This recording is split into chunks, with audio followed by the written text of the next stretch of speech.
Sigaro rat. Bismillah. Para masaksiyan niyo po kung paano nililibing yung patay sa amin sa Islam. Kasi yung iba akala nila pinapatayo, pabarog or paupo. Bro, pag i-open na yung ano. Bismillah wa ala millati.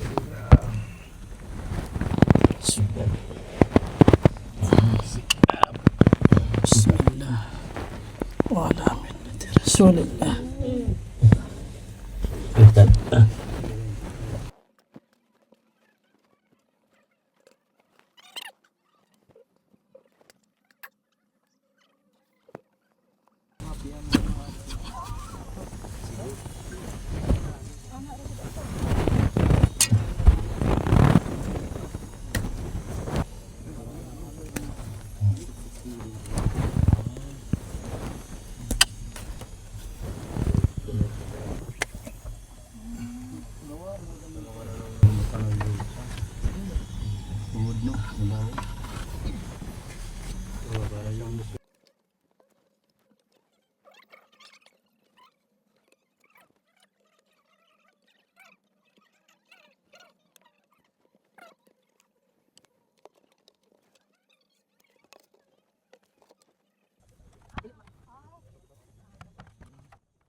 Nakita niyo po, hindi po siya pinapaupo, hindi rin siya pinapatayo.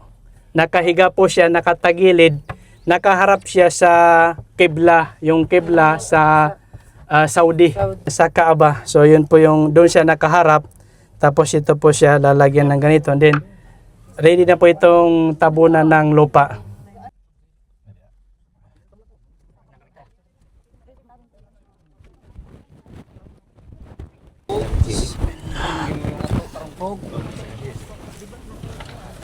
Tulong kayo sa pagtabong.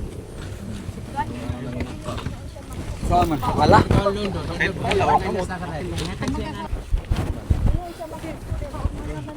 Pag-aralan niyo po ang Islam, wala pong mawawala sa inyo.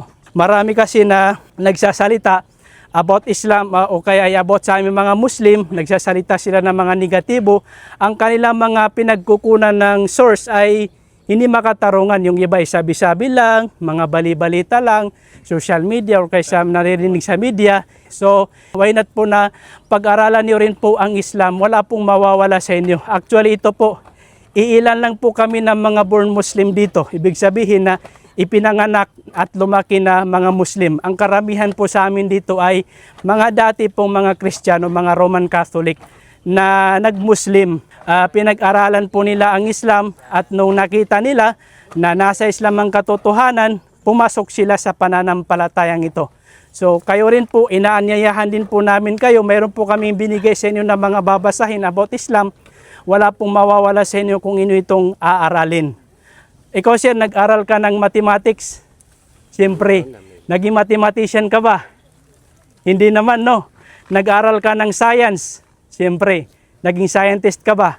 Hindi rin, di ba? Kung pag-aaralan mo ang Islam, hindi ibig sabihin na automatically magiging Muslim ka or pipilitin ka maging Muslim. Nasa iyo kung iyo itong yayakapin o hindi. Ang kagandahan lang nun ay magkakaroon ka ng makatarungang idea, tamang idea about sa Islam. At kapag magsasalita ka about sa aming mga Muslim, about sa relihiyong Islam ay makatarungan at makatotohanan.